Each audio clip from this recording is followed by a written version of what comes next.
Olá pessoal, tudo bem? Meu nome é Jean. Eu não apareço aqui no canal faz um tempo, mas eu quero trazer um pouco sobre Harness Engineer e como vem mudando a forma de desenvolver utilizando ferramentas de inteligência artificial.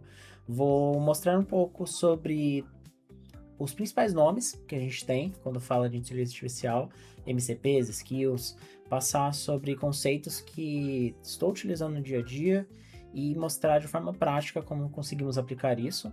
Então, aqui está o título da apresentação, né? Basicamente, como o contexto, agentes e todo esse aparato que a gente tem hoje disponível está mudando o jeito de desenvolver software. Passando aqui para o próximo slide. Esse aqui é todo passo a passo que eu vou trazer aqui nessa apresentação, falar sobre Context Engineer, falar sobre Harness, trazer alguns exemplos focados ali no desenvolvimento do dia a dia mesmo, Spec Driven Development, caso vocês não conheçam. Então, começando aqui pelo uso da ferramenta, como que ela mudou com o passar do tempo. Iniciamos ali com o uso de chats, o ChatGPT saiu em 2022, se eu não me engano, e ele trouxe uma experiência bem diferente de desenvolver software, onde acostumamos a pegar o código e colar dentro de um chat, perguntando para ele, olha, tem melhorias para você fazer aqui, como que eu resolvo esse erro específico, várias preocupações que tínhamos voltadas para a segurança de eu pegar um código da minha empresa, colar dentro de uma ferramenta externa, da OpenAI, que era uma empresa minúscula ali na época, e onde o ser humano ele ficava 90% responsável pelo que estava ocorrendo ali. E a IA ficava apenas responsável por 10%, se a gente for colocar aqui em porcentagem. E a IA ela tinha um conhecimento, mas ela não conhecia o projeto inteiro, só se encapsulássemos tudo e enviássemos para ela, mas até naquele momento não tínhamos contexto o suficiente para isso. O que foi mudando com o passar do tempo, onde outras abordagens, como o uso aqui do copiloto, o que chama Copilot foi um dos principais, onde a IA ela tomou mais proporções, onde além de responder perguntas, ela consegue olhar um contexto maior do seu projeto para poder sugerir de uma forma mais precisa o que você está querendo utilizar ali para correção, para evolução de uma feature. Temos alguns exemplos como Cursor, Windsurf, várias ferramentas foram surgindo nessa vertente de ser um copiloto junto com o desenvolvedor, que hoje que nesse tempo, né, ficaria com 70% dessa responsabilidade. E passamos agora para um novo patamar, onde saímos de um copiloto para um agente que trabalha executando a tarefa do início ao fim, onde ele pega do ser humano, né, do desenvolvedor, o contexto, ele faz pesquisas, ele implementa essas tarefas, consegue também realizar testes, e o desenvolvedor fica com essa etapa final de validação, onde saímos daquela responsabilidade de 90% no modelo de chat para algo bem menos equilibrado aqui, onde a responsabilidade do ser humano desce para essas etapas de início e final do fluxo, e a IA fica com mais de 50% da responsabilidade, onde ela se torna realmente uma colaboradora junto com o desenvolvedor no processo de criação de software. E a maior mudança, né, que eu coloquei aqui, não vem da qualidade do software que está sendo desenvolvido. Os modelos hoje são muito bons, mas ela vem da quantidade de responsabilidades que estamos passando para esses modelos, onde passamos de perguntar, colaborar, para agora só delegar as tarefas. E com isso vem alguns problemas. Quando estamos desenvolvendo com IAs, até no modelo ali de copiloto, vários problemas que surgiram e foram levantados são voltados para a parte de inconsistência entre as respostas e o objetivo que a gente quer, alucinações, né, de comunicações voltadas com bibliotecas, APIs que o chat acaba tendo, contexto perdido quando se cria um chat novo, retrabalho constante, esse é um dos principais pontos que o pessoal reclama, né?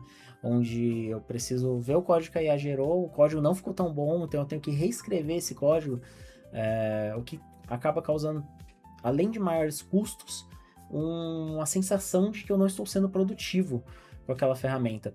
Por isso que o Harness, junto com outras ferramentas como o SDD, que é o Spec Driven Development, que eu vou falar mais à frente, ele consegue trazer um contexto mais estruturado e determinístico para IA, mantendo o Human in the Loop, que é o ser humano em cada uma das etapas, né, nas etapas críticas principalmente, com uma especificação que preserva todo o contexto do que precisa realmente ser implementado. O versionamento Git traz aqui também aquela segurança do que vai ser desenvolvido, e salvo para voltar para etapas anteriores, por exemplo, com um fluxo previsível, reproduzível, auditável. Isso aqui é maravilhoso para a gente, quando temos contextos muito grandes, com vários desenvolvedores mexendo em uma única aplicação, garantindo também a rastreabilidade, tanto do contexto de negócio, quanto do contexto ali de desenvolvimento. E agora, com essas ferramentas, o gargalo, vocês vão ver, ele vai sair do desenvolvimento do software, aquelas etapas de retrabalho, reescrita de código, implementação, e vai para quanto de contexto e especificações estamos conseguindo fornecer para a nossa inteligência artificial. Porque com Harness Engineer, Context Engineer e o Spec Driven Development, conseguimos chegar numa entrega mais confiável dessas inteligências artificiais. Então, partindo aqui, o que são esses AI Code Agents, né? Saímos ali daquele contexto de apenas um chat, agora temos agentes, temos ferramentas que conseguem trabalhar junto com a gente, onde antes um chat conseguia responder uma pergunta em texto, um AI Code Agent, que eu coloquei como exemplo, o Cloud AI e o Devin, eles conseguem, de forma mais completa, visualizar todo o contexto ali da aplicação, analisar todo o contexto de negócio e ajudar na implementação das ferramentas dentro do nosso código, tá? Então, são os principais modelos que utilizamos junto com o Harness Engineer e o Context Engineer, tá? Então, falando um pouco sobre Context Engineer, que seria a otimização de janela, toda a gente ele carrega informações para poder trabalhar. Então, pense que eu vou executar alguma tarefa, eu preciso ter ferramentas para executar aquela tarefa. O agente de IA, normalmente ele carrega o prompt atual, o código daquela aplicação, regras de negócio, mais voltados ali para guardrails. Eu posso adicionar também skills e MCPs para dar uma capacidade a mais para esse modelo. Mas se eu sobrecarrego, utilizando aquela capacidade, eu estou usando aqui o exemplo, né, de uma capacidade de 70% de uso, o ideal seria por volta de uns 30%, 50%, já é bastante, porque quanto mais pesado eu estou deixando essa mochila, mais informações ficam escondidas para esse modelo executar a tarefa dele. Então, pensa que é aquele exemplo da agulha no palheiro. Então, se eu preciso costurar uma roupa e eu necessito de uma ferramenta que é essa agulha, fica muito difícil quando eu estou com muita informação em volta dela para poder, de forma precisa, utilizar a ferramenta no momento que ela é necessitada. Então, isso traz muitas alucinações, são um dos problemas que eu trouxe anteriormente, um aumento de custo de processamento para poder tratar essas informações em excesso e o aumento do risco da alucinação, né, como eu já trouxe. Uma das formas de solucionar esse problema é o Progressive Disclosure. Ele é uma forma de trabalhar onde o agente ele não precisa carregar tudo aquilo no contexto, ele vai olhar as bibliotecas de conhecimento que tem, entender quais são as ferramentas que estão disponíveis e vai só trazer para aquele contexto o que é necessário para se trabalhar. Então ele carrega as informações nessa janela de contexto quando é necessário para alguma tarefa em específico. Com uma analogia, seria basicamente quando eu estou na escola, num dia eu vou ter aula de história, eu vou pegar o livro de história, colocar na minha bolsa, encher o contexto com esse livro, mas no outro dia eu já não preciso mais desse contexto de história porque eu só vou ter aula de português e matemática. Eu vou tirar o livro de história, que é um pouco maior, e colocar o livro de português e matemática para essa segunda tarefa. Então, o Context Engineer é conseguir trabalhar dessa forma para ser mais eficiente no contexto que está sendo oferecido para o seu agente de IA. Então, trazendo também uma visão de no que isso reflete, uma parte bem interessante é na questão de custos. O contexto, ele é lido ali por questão de tokens também de entradas e saída. Quanto maior o contexto, maior vai ser o input e output, né, que a gente tem no trabalho com aquela inteligência artificial. Então, como que funciona a cobrança da IA? Ela é por meio de tokens, que são palavras, símbolos, espaços, tudo que enviamos para a IA em um contexto ali e que ela faz uma quebra, é considerado um token. Tokens de input e tokens de output, que é entrada e saída. Os de input, que são as nossas mensagens, eles têm um preço menor, mas crescem constante ali conforme o contexto vai aumentando. Então, se eu adiciono skills, se eu adiciono MCPs, ou mais informações, eu fico, por exemplo, fazendo várias interações com a IA, com imagens, com mensagens quebradas, esse input vai aumentando e esse conteúdo vai sendo carregado naquela mochila que eu comentei anteriormente. Enquanto o output é todas as respostas que ela vai fornecendo para a gente durante o desenvolvimento. De raciocínio, thinking também, que o texto que a IA fornece nas respostas, nem todo ele está visível no primeiro momento. Às vezes ele utiliza um modelo por trás de thinking, que ele faz toda uma análise de saída, passando por cada uma das etapas, principalmente aquelas interações mais de research, de pesquisa, e ele pega só o que é interessante para o usuário e oferece para ele como resposta. Mas esse raciocínio, ele também é cobrado. E normalmente ele é mais caro do que o input. Boas práticas de trabalhar aqui, para manter essa mochila leve, como eu disse, ter menos tokens de input, respostas mais concisas também custam menos. Se você pede para IA ser mais concisa na sua resposta, tem até aquela brincadeira, na verdade é uma solução, vamos dizer assim, que realmente funcionou, do Caveman, onde pediram para IA falar como o Homem das Cavernas sem a parte das conexões nas palavras. Então, ele conseguiu economizar tokens porque ele usou menos palavras para poder dar o mesmo resultado ali no final, só mantendo o que ainda desse para ser entendido na frase. Basicamente falar em vez de falar eu ando de skate, eu falaria eu ando skate. Aí eu consigo ter um contexto menor ali, basicamente. E seria esse um exemplo bem, bem besta mesmo. E falando sobre os custos, cada modelo, o agente por baixo dele vai utilizar um modelo para poder trabalhar. Cada modelo tem um custo diferente de input e output. Aqui eu peguei alguns exemplos da Anthropic. Temos o modelo do Claude Sonnet 4.6, onde o custo deles são $3 por 1 milhão de tokens e $15 por 1 milhão de tokens de output. Enquanto o outro modelo que eu coloquei de comparação é o Claude Opus 4.8, saiu recentemente até, onde ele é $5 por 1 milhão de tokens e 25 por 1 milhão de tokens de input e 25 dólares por 1 milhão de tokens de output. Pensando assim, de quanto isso representa no custo final, temos que olhar para a estrutura, por exemplo, de 16 mil tokens de input e 800 tokens de output, onde o System Prompt aqui custou 5 mil tokens, o histórico ali de contexto que a IA já tinha custou 10 mil tokens, e a mensagem que foi fornecida pelo usuário, 1.000 tokens. O retorno aqui, como foi listado acima, 800 tokens. Cada um desses vão ser calculados pelos números aqui acima e vão dar a quantidade total por chamada que acabou gastando nessa interação com a IA do Claude Sonnet. A gente consegue ver aqui que ele deu 0,060 cents de 6, né? 6 cents de dólar, enquanto só por utilizar o modelo mais pesado e mais potente também, que é o Claude Opus, eu saí desse valor para 0,10 cents de dólar, com a mesma quantidade de tokens de input e output. E o que muda aqui é a qualidade dessa entrada e saída. Enquanto o Claude Sonnet ele consegue fornecer certa qualidade de código que ainda é boa, é um dos modelos que eu mais utilizo no dia a dia. O Claude Opus, ele com a mesma quantidade de tokens consegue fazer análises mais precisas e ter resultados melhores.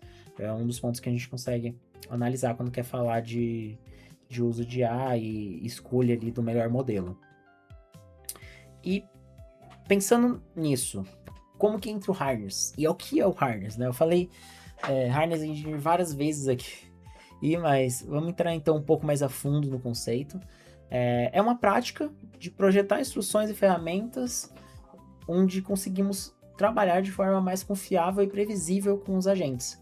Então, o harness ele é um contexto total, onde temos instruções, ferramentas, o ambiente onde está sendo executado e um feedback loop de evolução daquela interação. Então, o Context Engineer, ele é uma parte do harness. Tá? Muita gente confunde esses dois termos, mas eles são complementares. O harness, ele é mais voltado para infraestrutura, tá? Eu gosto até de colocar um exemplo aqui, que o harness, ele é dá para comparar ele a um sistema operacional da IA. Então, aqui eu coloquei um exemplo, onde temos a CPU sendo um modelo de linguagem, que pode ser um Cloud Code, pode ser um GPT, um Gemini, qualquer ferramenta, o DeepSeek, que é aquele chinês bem baratinho, em que a gente tem ele como sendo o núcleo ali do nosso harness. Todo o contexto ativo que temos dentro da nossa aplicação, como PRDs, Agents MD, Roles, Skills, eles são a RAM, que é um contexto ativo que vai ser utilizado apenas quando necessário. Temos o disco aqui no nosso computador sendo toda a memória de longo prazo, que seria o código do repositório, as documentações estão ali, decisões técnicas que foram tomadas estão documentadas, e o histórico, e tudo isso englobado pelo harness kernel, né, que eu coloquei aqui, em que quando vai ser utilizado, vamos fazer uma tarefa, ele faz todo um processo parecido com esse aqui, tá? Foi só para ilustrar, onde ele vai carregando essas informações, carrega o modelo, carrega a RAM aqui, que são os agents PRs, o repositório, conecta com os MCPs que ele precisa, faz os registros das skills, caso necessário, e aplica as regras até que a gente coloca normalmente no Cloud.md, no Agents, dependendo do estilo do seu projeto. E o desenvolvedor, ele fica aqui responsável por definir os objetivos. Assim como o sistema operacional, a gente precisa fornecer as informações para trabalhar junto com ele, a mesma coisa a gente faz aqui junto com o harness. E como vocês podem perceber, a CPU aqui é fácil de trocar, né? A gente tem várias CPUs disponíveis no mercado, mas o que realmente importa para trazer o melhor resultado é o sistema operacional, é o harness que estamos implementando na IA para ela dar para a gente um bom resultado. Vamos falar um pouquinho agora sobre os artefatos.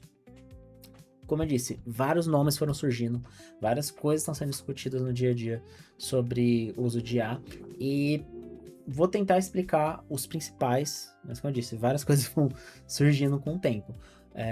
Um dos primeiros que eu lembro quando eu estava estudando sobre esse tema que surgiram foi o Agents.md, que são especificações voltadas para os agentes. Nós que estamos trabalhando com software, estamos acostumados, principalmente com open source, a ter um README bem descrito sobre o que é o projeto, como ele funciona, mas esses READMEs, eles são muito voltados para o ser humano, que é uma visão geral de tecnologia utilizada, instruções para desenvolvedor, contribution, e ele fica frequentemente desatualizado, né? Isso era um problema que a gente tinha. Meus projetos pessoais também, aconteceu bastante isso, de acabar deixando alguma informação ali no README desatualizada, e nem sempre ele é lido com tanto afinco quanto necessário. Diferente do Agents.md, ele é feito especificamente para IA.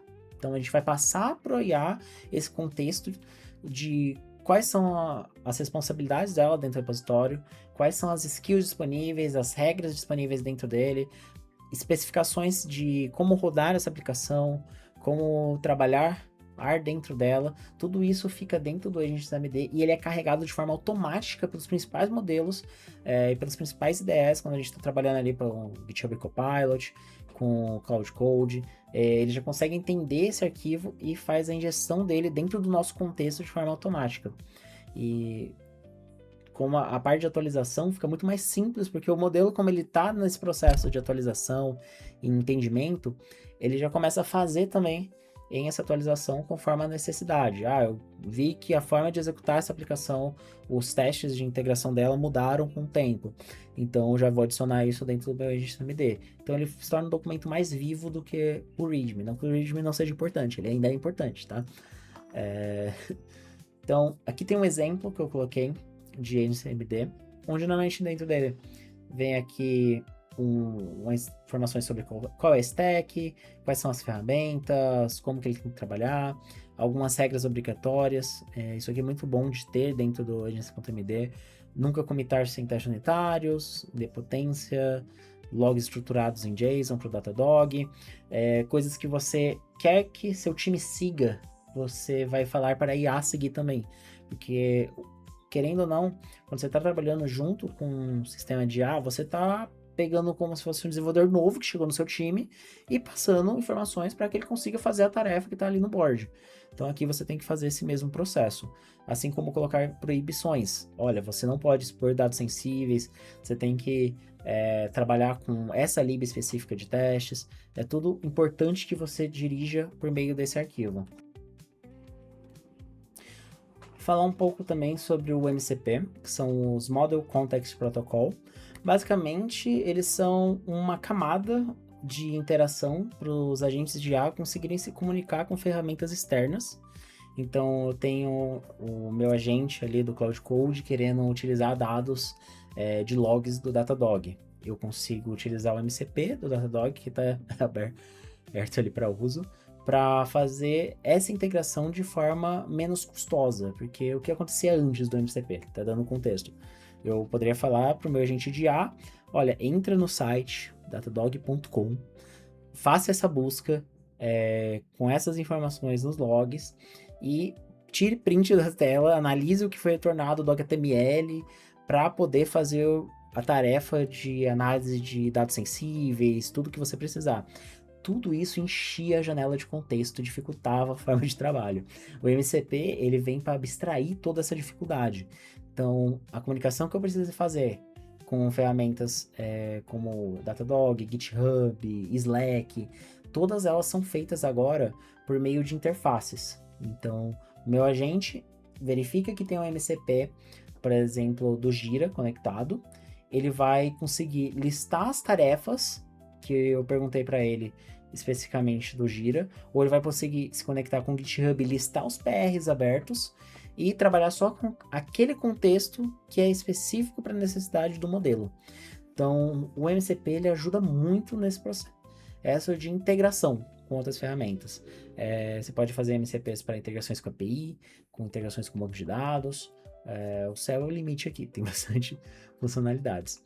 Outra coisa muito interessante de se trabalhar é com o uso de skills. Isso é o que eu mais estou trabalhando hoje em dia, como gerar skills para o dia a dia de desenvolvimento de software da melhor forma possível, em que eu consigo deixar de forma reaproveitável alguma ferramenta que eu estou dando para IA. Os exemplos que eu coloquei aqui foram a geração de código, a geração de documentações. Então, se eu tenho uma aplicação, ela não está documentada, está um código legado que apareceu ali, eu posso ter um skill que gera documentações em um padrão pré-definido pelo time, que todos concordam que é o melhor para entender o contexto da app, para entender interligações, e eu não fico dependente do que o modelo, a cada uma das requisições não determinísticas deles fizer.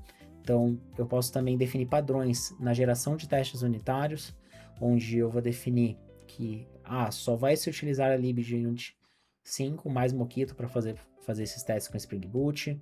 Posso definir regras de geração de alertas no Datadog, onde cada alerta vai ter tags específicas que sempre precisam ter quando forem ser gerados. Esse do Docker Deployment é bem interessante, onde eu posso ter uma skill para gerar imagens mais otimizadas, em que eu tenho uma aplicação, por exemplo, em Golang, e eu não tenho contexto do que eu preciso fazer para otimizar aquela imagem para subir ele no SS, por exemplo. Uma skill que faz todo esse processo de análise do código, entendimento da estrutura que a sua empresa utiliza de deploy de imagens, já facilita bastante todo esse processo. As skills, elas têm uma estrutura bem definida, onde você coloca o nome da skill, a descrição de quando ela vai ser utilizada. No caso aqui é uma skill para geração de testes, como eu mostrei anteriormente, e ela faz a geração de testes com Unity 5 para serviços Spring Boot. Toda vez que o modelo perceber que precisa fazer a geração de testes para uma aplicação como assim, ele vai trazer essa skill para o contexto e executar aqui, verificando quais são as convenções de projeto, as dependências que ele quer. Isso se chama Progressive Disclosure, que é basicamente a prática de apenas utilizar o que é necessário. Aquele exemplo de o livro de matemática, vou usar na segunda-feira. O livro de português e matemática, vou usar na terça-feira. Não preciso de mais que isso nos outros os dias, apenas insiro dentro do contexto quando necessário. E essas skills elas são portáveis. Eu posso utilizar no Cloud Code, no Codex, no Cursor, em qualquer agente de IA que trabalhe dentro desse padrão de skills. Se vocês perceberem, então, na documentação de cada um deles, o padrão é bem parecido. O que muda é só a pasta onde você vai estar salvando isso. Até vou trazer um exemplo aqui de skills. Esse aqui foi uma que eu criei para ajudar no processo de Spec Driven Development, onde ela faz a geração da especificação, que eu vou entrar mais à frente sobre os detalhes, como funciona. Então, eu venho aqui, faço a instalação da skill utilizando o NPX e, como eu disse, cada agente vai colocar dentro de uma pasta específica dentro do seu repositório. Aqui, o Cloud, ele vai colocar no ponto .cloud, skills e o nome da sua skill. E as skills, elas são definidas por esse formatinho, tá? Ela vai ter o nome da pasta, vai ter o skills.md, que é o ponto de entrada de trabalho do agente.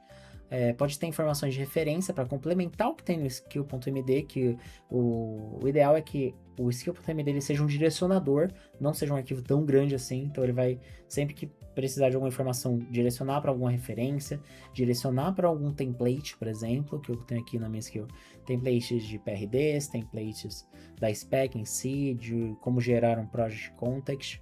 Então, o agente, ele identifica essa skill e o configurado dentro da pasta e possibilita a invocação nele com barra o nome da skill, que é basicamente o nome do arquivo aqui. Então no Cloud, no Dev, no Cursor, ele fica dessa forma. E o que o SDD então? Beleza, a gente viu ali uma skill que facilita na geração, ele funciona muito bem com harness. O Spec Driven Development, ele é uma forma de trabalhar com IA, onde a especificação ela sempre é escrita antes do código. Não é nada diferente do que a gente vai fazer antes, tá?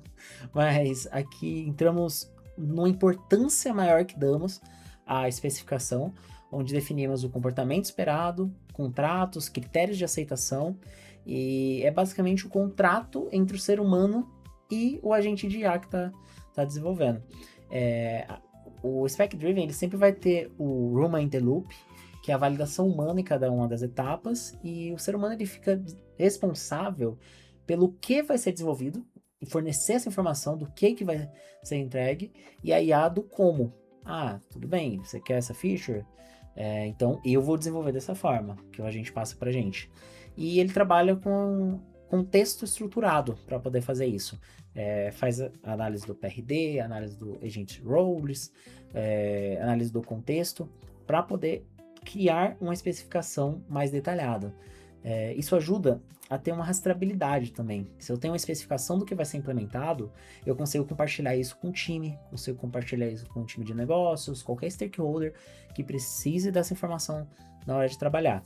Então, o SDD ele funciona como uma fonte da verdade, né? Ele pode funcionar também com qualquer modelo.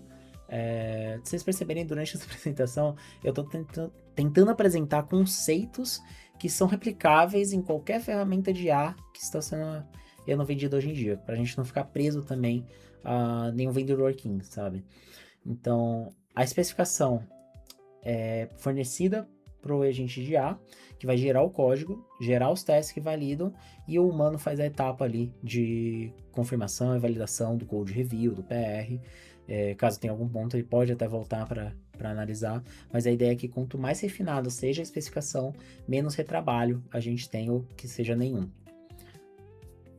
O processo de SDD, como ele funciona? Ele tem as 3 etapas de Research, Plan e Implement, que é o RPI, que é o padrão mental que a gente tem por trás desse framework, que o Research, ele é a investigação antes de planejar, é todo aquele processo de escrita da história, vamos dizer assim, que eu tenho que entender quem são as peças de integração, quais são as necessidades do meu cliente, o que eu preciso de informação ali do contexto da aplicação, eu valido todo o domínio também, precisa ser implementado, e passo isso para a etapa ali de planejamento, onde todo esse conceito eu salvo um arquivo Markdown mais estruturado, gerando alguns arquivos de artefato, que seria o PRD, o spec.md, e posteriormente as tasks, dividindo isso em tarefas menores, para não encher também o contexto da minha, como eu disse, não é bom isso.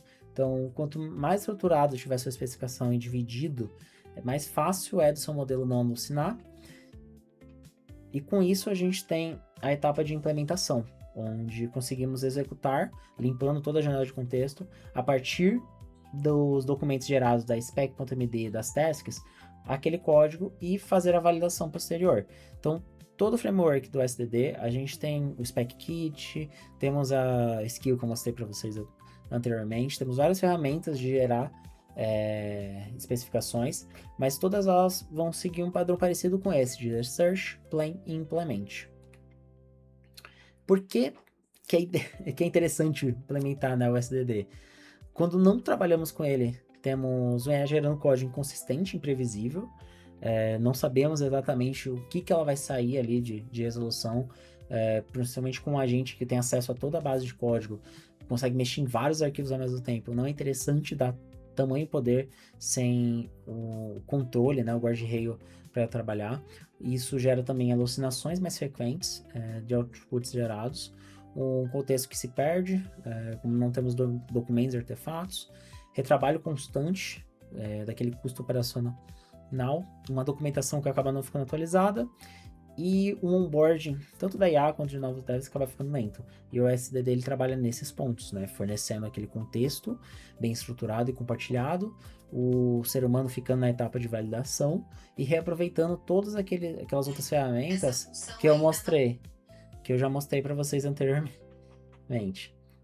O humano, como colocamos, fica responsável pelo que, e a IA fica responsável pelo como. Bem, PRD. PRD é um dos documentos gerados em todo esse processo. Então, esse aqui é um fluxo que eu recomendo de trabalhar com o SDD, onde geramos o Product Requirement Document, que é basicamente a história do desenvolvedor, de forma mais estruturada, para fornecer aqui para IA, onde temos requisitos claros do que vai ser implementado, uma fonte única da verdade, que é esse documento, e o contexto de sucesso, o que é o critério de sucesso para entregar essa feature do software.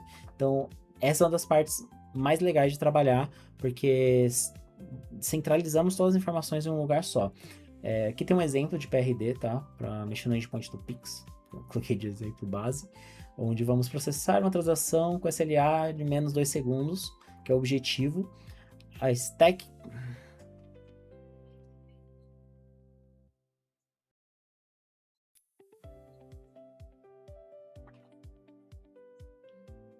Aqui temos um exemplo de PRD, onde temos o objetivo, que é processar uma transação Pix com menos de 2 segundos. Formamos um pouquinho da stack aqui da ferramenta. Os critérios de aceitação, que é validar a chave via Dict, persistir transações no Dynamo, publicar eventos em um SNS. Todos esses critérios estão bem definidos aqui. Colocamos algumas restrições também, por exemplo, seguir informações do Bacen, logs estruturados de JSON, são definições importantes para essa história. Por exemplo, eu posso falar que não vou mexer na etapa de devolução do Pix, apenas na etapa de efetivação. Isso se eu estiver mexendo, por exemplo, no monolito aqui e tiver o código tudo junto. É importante que eu defina também o que ele não vai fazer dentro desse requisito de negócio, porque é a partir desse PRD que será gerada a especificação, que é a spec.md, com todo o detalhamento técnico do que vai ser implementado. Então, o PRD vai analisar os requisitos de negócio, passar para uma ferramenta que vai olhar o código e aí sim definir todos os guardrails, todos os pontos de alteração que serão feitos naquela história. E aí o agente, de uma forma mais precisa, consegue executar a criação do código e dos testes conforme foi especificado antes. No geral, essa é a arquitetura completa. Essa é a visão que a gente quer ter quando se trabalha com IA, com harness, nesse novo modelo de desenvolvimento, onde o humano é o início aqui do fluxo, o desenvolvedor, o engenheiro. Entramos numa etapa de harness context, onde colocamos aqui nosso documento PRD, agent.md, roles, skills, tendo como saída aqui o spec.md gerado pelo agente, entra dentro do harness.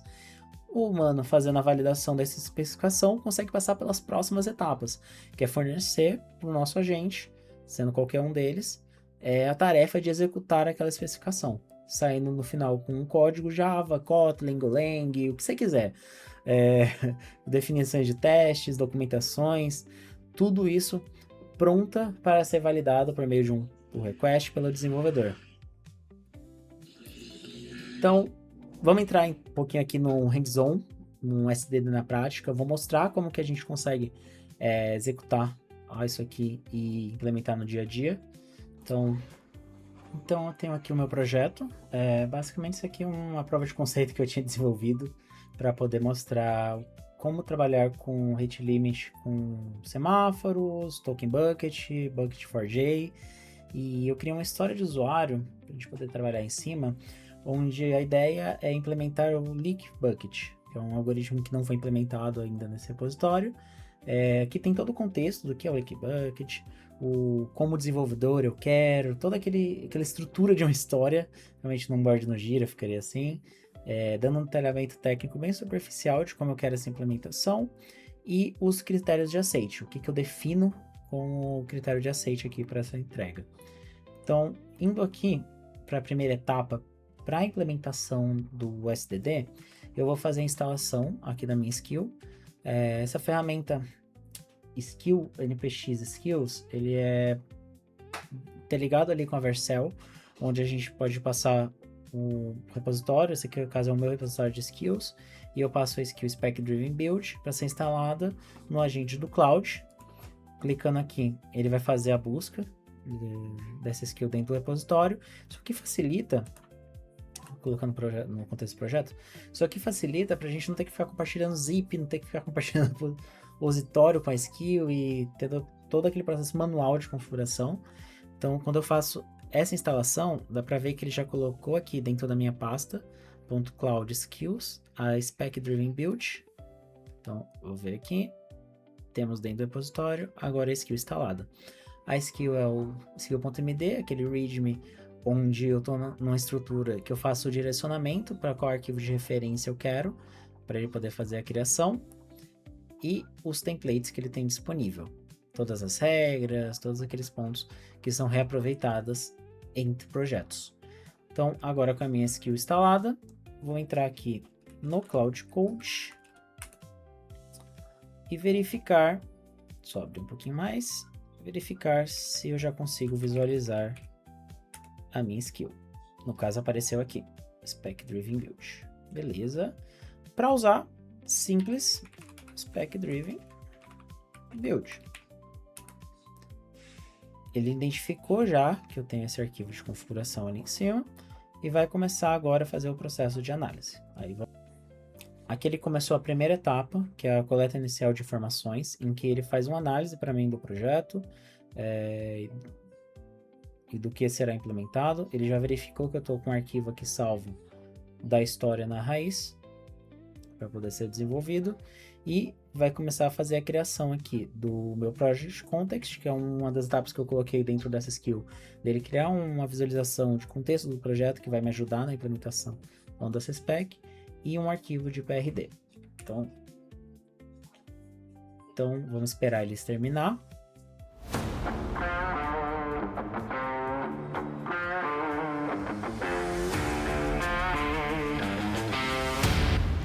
Então pronto, ele finalizou aqui a criação da minha spec.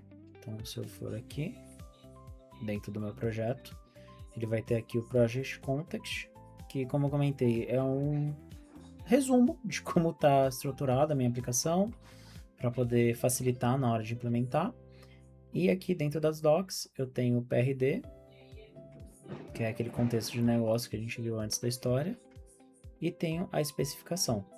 A especificação, ele vai colocar aqui algumas informações sobre profiles existentes, tudo que ele identificou que é importante para essa implementação, com aqui a parte do que vai ser alterado,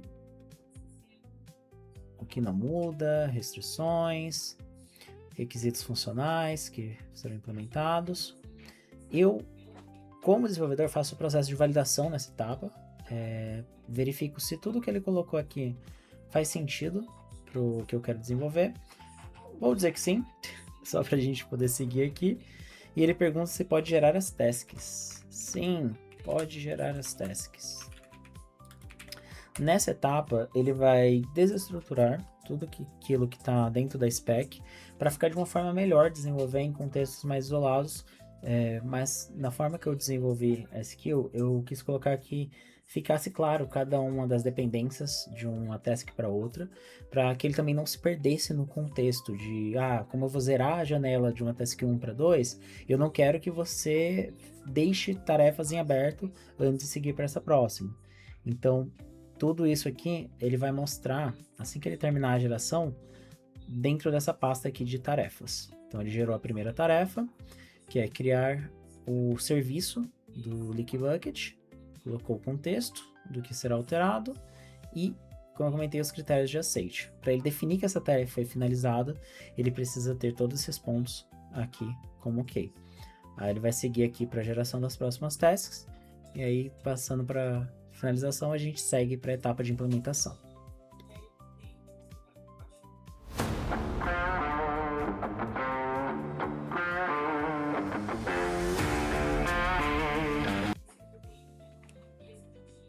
Pronto, tarefas criadas, ele gerou 6 tarefas. A primeira aqui, só atualizar aqui, pronto. Ele gerou 6 tarefas, a primeira é a criação do serviço, que a gente tinha visto. Ele vai fazer aqui application bucket YAML, criação dos testes, criação dos profiles, atualizar o README e o MD, e a verificação em Strange. Como tem tudo aqui desenvolvido, basicamente eu entraria aqui e validaria task por task para ver se está ok para o meu gosto. E seguiria então para a próxima etapa. Até eu vou criar um novo terminal, que é a etapa de implementação. Então eu vou vir aqui e vou dizer para ele: implemente as tarefas da especificação. Aí eu vou colocar aqui, no caso, o Distributed Leaky Bucket, spec.md, e vou mandar ele implementar. Dependendo de quão grande for a feature que você vai fazer, o ideal é você ir task por task até fazer a entrega final, tá? Mas como aqui eu só quero mostrar um exemplo, e também é um contexto bem isolado, eu só vou conseguir fazer o total da implementação com ele feito, eu vou deixar ele executar essa tarefa por completo. Aí vamos ver o que ele sai de resultado para mim.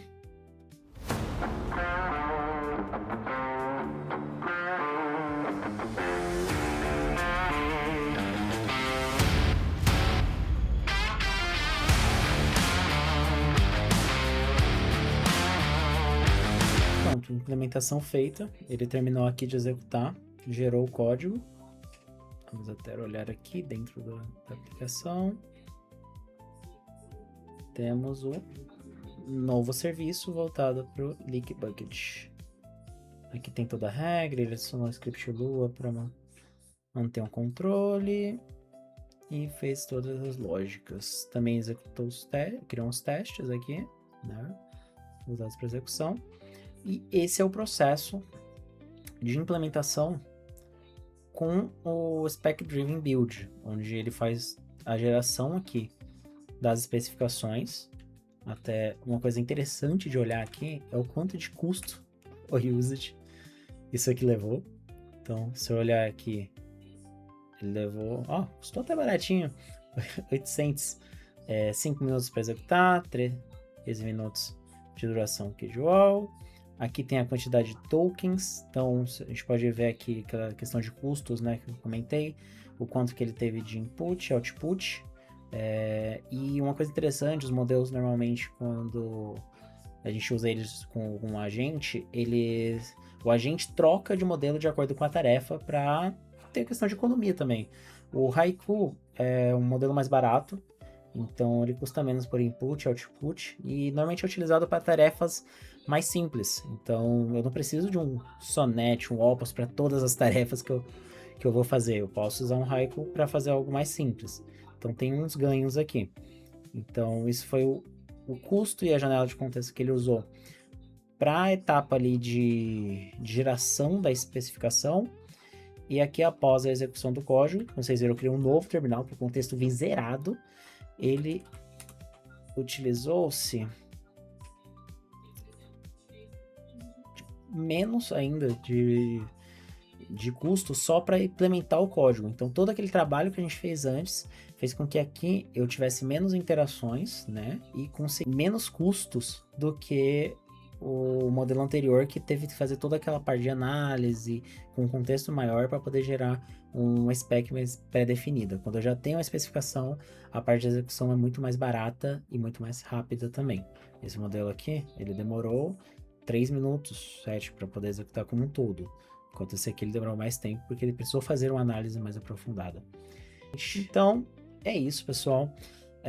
Esse foi um exemplo de como usar Spec Driven no dia a dia. Então, aqui tem todas as etapas pelas quais a gente passou, de geração dos documentos, de execução do código. Aqui, nas ferramentas, como eu disse. Qualquer uma delas, você pode instalar a ferramenta e utilizar a skill conforme a necessidade.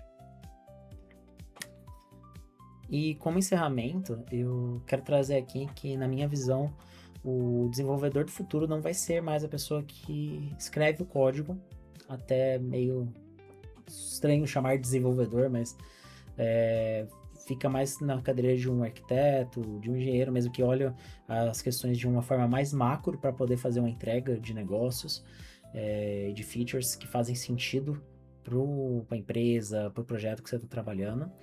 E vai ficar muito mais focado na definição de especificações, criando todo esse arcabouço de harness, toda essa estrutura e orquestrando os agentes da melhor forma possível para chegar no final e resolver o problema. Porque desde que eu entrei na área de desenvolvimento de software, na área de TI, o principal objetivo sempre foi resolver problemas, e a gente não deixou de fazer isso.